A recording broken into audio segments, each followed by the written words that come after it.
नमस्कार, दिन भर की हाइलाइट्स को लेकर हाजिर है सुजस आवाज राजस्थान। सुजस पॉडकास्ट में मेधा से आप सुन रहे हैं प्रदेश की खास खबरें। नजर सबसे पहले आज की हेडलाइंस पर। प्रधानमंत्री नरेंद्र मोदी ने आज मन की बात कार्यक्रम के 126वें संस्करण में देशवासियों को किया संबोधित। स्वदेशी स्वच्छता और राष्ट्र सेवा को जन आंदोलन बनाने का किया आह्वान। मुख्यमंत्री भजनलाल शर्मा ने मुख्यमंत्री निवास पर सुना प्रधानमंत्री का उद्बोधन। कहा, प्रधानमंत्री का आह्वान आत्मनिर्भर और विकसित भारत की ओर बढ़ने का मार्ग। मुख्यमंत्री ने भरतपुर जिले के डीग में श्री कृष्ण बलराम गो आराधन महोत्सव में की शिरकत। कहा, गौ माता हमारी संस्कृति और आस्था की आत्मा। और अब सुनिए समाचार विस्तार से। प्रधानमंत्री नरेंद्र मोदी ने आज मन की बात कार्यक्रम के 126वें संस्करण में देशवासियों से संवाद करते हुए कहा कि इस कार्यक्रम के माध्यम से उन्हें लोगों की उपलब्धियों को जानने, उनसे सीखने और जुड़ने का सुखद अवसर मिलता है। आज का दिन विशेष है क्योंकि यह शहीद भगत सिंह और स्वर कोकिला भारत रत्न लता मंगेशकर की जयंती है। शहीद भगत सिंह के बलिदान और संवेदनशीलता को नमन करते हुए प्रधानमंत्री ने कहा कि वे सदैव लोगों की पीड़ा के प्रति सजग रहे और मदद के लिए तत्पर रहते थे। उन्होंने लता दीदी के अमर योगदान को भी स्मरण किया। प्रधानमंत्री ने नवरात्रि के अवसर पर देश की बेटियों की उपलब्धियों का भी उल्लेख करते हुए कहा कि आज वे असंभव लगने वाली चुनौतियों को भी पार कर रही हैं और हर क्षेत्र में परचम लहरा रही हैं। आगामी गांधी जयंती के संदर्भ में प्रधानमंत्री ने कहा कि गांधी जी ने हमें स्वदेशी को अपनाने और खादी को प्रोत्साहन देने पर बल दिया। बीते 11 वर्षों में खादी के प्रति आकर्षण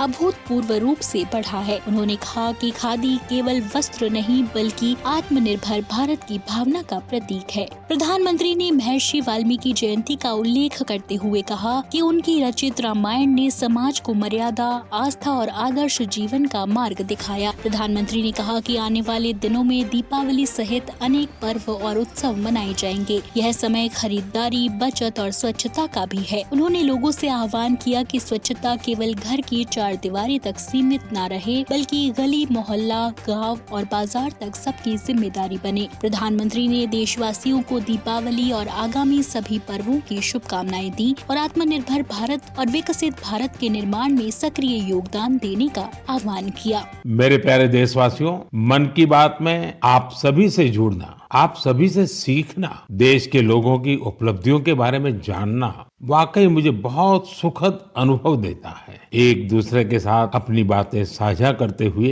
अपनी मन की बात करते हुए हमें पता ही नहीं चला इस कार्यक्रम ने 125 एपिसोड पूरे कर लिए। आज इस कार्यक्रम का 126वां एपिसोड है और आज के दिन के साथ कुछ विशेषताएं भी जुड़ी हैं। आज भारत की दो महान विभूतियों की जयंती है। मैं बात कर रहा हूँ शहीद भगत सिंह और लता दीदी की। साथियों, अमर शहीद भगत सिंह हर भारतवासी, विशेषकर देश के युवाओं के लिए एक प्रेरणा पुंज है। निर्भीकता उनके स्वभाव में कूट कूट कर भरी थी। मैं शहीद भगत सिंह जी को आदरपूर्वक श्रद्धांजलि अर्पित करता हूँ। साथियों, आज लता मंगेशकर की भी जयंती है। भारतीय संस्कृति और संगीत में रुचि रखने वाला कोई भी उनके गीतों को सुनकर अभिभूत हुए बिना नहीं रह सकता। उनके गीतों में वो सब कुछ है जो मानवीय संवेदनाओं को झकझोरता है। नवरात्रि के इस समय में हम शक्ति की उपासना करते हैं। हम नारी शक्ति का उत्सव मनाते हैं। बिजनेस से लेकर स्पोर्ट्स तक और एजुकेशन से लेकर साइंस तक, आप किसी भी क्षेत्र को लीजिए, देश की बेटियां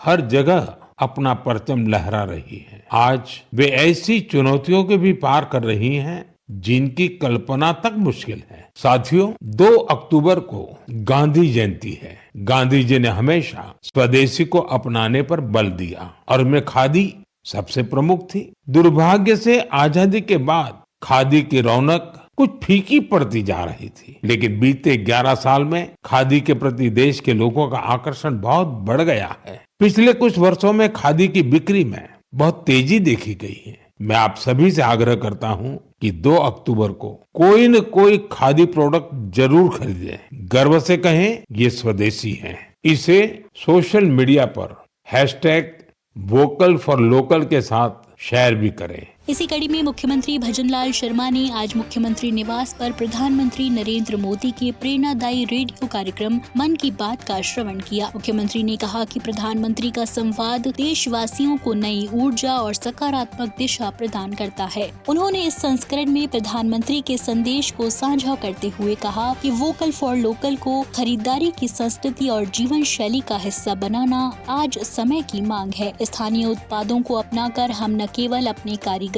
शिल्पकारों और उद्यमियों को प्रोत्साहित करेंगे, बल्कि आत्मनिर्भर भारत और विकसित भारत के निर्माण में भी सक्रिय योगदान देंगे। मुख्यमंत्री ने सभी से आह्वान किया कि वे संदेश को गांव-गांव और घर-घर तक पहुंचाएं और अधिक से अधिक लोगों को आत्मनिर्भर और स्थानीय उत्पादों के उपयोग से जोड़ें। उन्होंने कहा कि प्रधानमंत्री के मार्गदर्शन में आज भारत तेजी से वैश्विक स्तर पर मजबूत पहचान बना रहा है। राजस्थान भी इसी अभियान में अग्रणी भूमिका निभा रहा है।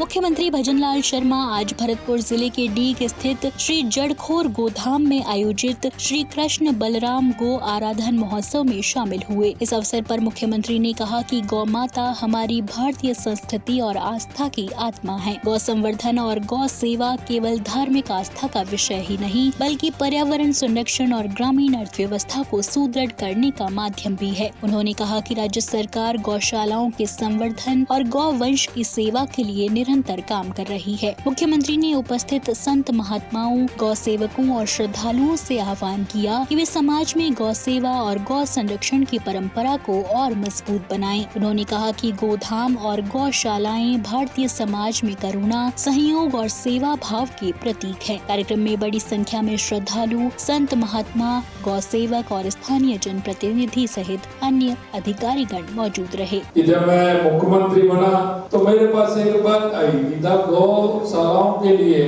अनुदान कम दिया जा रहा है। उस समय 32-33 रुपए अनुदान था। तो मेरे पास जो मिलने आए थे उन्होंने कहा कि साहब 5 रुपए 7 रुपए आपको बढ़ाना चाहिए, इसमें 40 रुपए कर दो। मैंने कहा 40 रुपए क्यों कर दो? गाय का दिन भर का भोजन कितने में हो सकता है? उन्होंने कहा साहब 50 रुपए में हो सकता है। तो मैंने कहा गौशाला में गाय के लिए अनुदान 50 रुपए ही मिलेगा। छोटे बछड़े के लिए कितना हो सकता है? साहब 25 रुपए में हो जाएगा। तो मैंने कहा छोटे बछड़े के लिए 25 रुपए करिए। अभी हमें गायों को जो अनुदान दे रहे हैं 4500 गौशालाएं हमारे राजस्थान के अंदर हैं। सभी को 50 रुपए और 25 रुपए का अनुदान सरकार की तरफ से उन गौशालाओं को हमारा पहुंच रहा है। उसके अलावा अगर उसमें कोई पानी की व्यवस्था है तो पानी की व्यवस्था हम करा रहे हैं। अगर 3 शेड की आवश्यकता है तो वो 3 शेड भी उनको गाय में किसी तरह से धूप में सर्दी में नहीं हो तो 3 शेड की भी आवश्यकता है, तो वो भी हम करा रहे हैं। इस अवसर पर मुख्यमंत्री भजनलाल शर्मा ने परम पूज्य जगत गुरु द्वाराचार्य मलूक पीठाधीश्वर डॉक्टर राजेंद्र दास देवाचार्य जी महाराज के मुखारविंद से श्रीमद् भागवत कथा का श्रवण किया। मुख्यमंत्री ने श्रद्धा भाव से गौ माता का पूजन किया और प्रदेश वासियों के कल्याण की मंगल कामना की। उन्होंने कहा कि गौ माता भारतीय संस्कृति, आस्था और संवेदना की आत्मा है। गौ सेवा और गौ संवर्धन केवल धार्मिक परंपरा ही नहीं, बल्कि सामाजिक, पर्यावरणीय और आर्थिक दृष्टि से भी महत्वपूर्ण है। मुख्यमंत्री ने प्रभु से प्रार्थना की कि उनकी असीम कृपा का शुभ प्रकाश सभी के जीवन को सुख, समृद्धि और खुशहाली से आलोकित करे। मुख्यमंत्री भजनलाल शर्मा ने कहा कि प्रधानमंत्री नरेंद्र मोदी का मानना है कि समाज के अंतिम व्यक्ति के उत्थान से ही देश और प्रदेश का समग्र विकास संभव है। राज्य सरकार की सर्वोच्च प्राथमिकता है कि कोई भी पात्र व्यक्ति केंद्र और राज्य सरकार की योजनाओं के लाभ से वंचित न रहे। मुख्यमंत्री आज मुख्यमंत्री निवास पर सांगानेर विधानसभा क्षेत्र के लोगों को संबोधित कर रहे थे। उन्होंने कहा कि प्रधानमंत्री नरेंद्र मोदी के जन्मदिन के अवसर पर 17 सितम्बर से प्रदेश भर में सेवा पखवाड़ा आयोजित किया जा रहा है। इस पखवाड़े का उद्देश्य है कि हम सभी आसपास के जरूरतमंद लोगों को चिन्हित कर उन्हें योजनाओं से जोड़ें और समाज सेवा में सक्रिय भूमिका निभाएं। मुख्यमंत्री ने बताया कि सांगानेर विधानसभा क्षेत्र में विकास कार्यों की गति तेज हुई है और राज्य सरकार की प्रतिबद्धता से इन कार्यों को धरातल पर मूर्त रूप मिल रहा है। उन्होंने कहा कि नवरात्रि के पावन अवसर पर कल सांगानेर क्षेत्र में विभिन्न विकास कार्यों का लोकार्पण और शिलान्यास किया जाएगा। साथ ही क्षेत्रवासियों के साथ भविष्य की विकास योजनाओं पर भी चर्चा की जाएगी। तो आज के सुजस पॉडकास्ट में इतना ही। मेधा को दीजिए इजाजत, कल फिर होगी आपसे मुलाकात। तब तक बने रहिए सुजस आवाज राजस्थान के साथ। नमस्कार।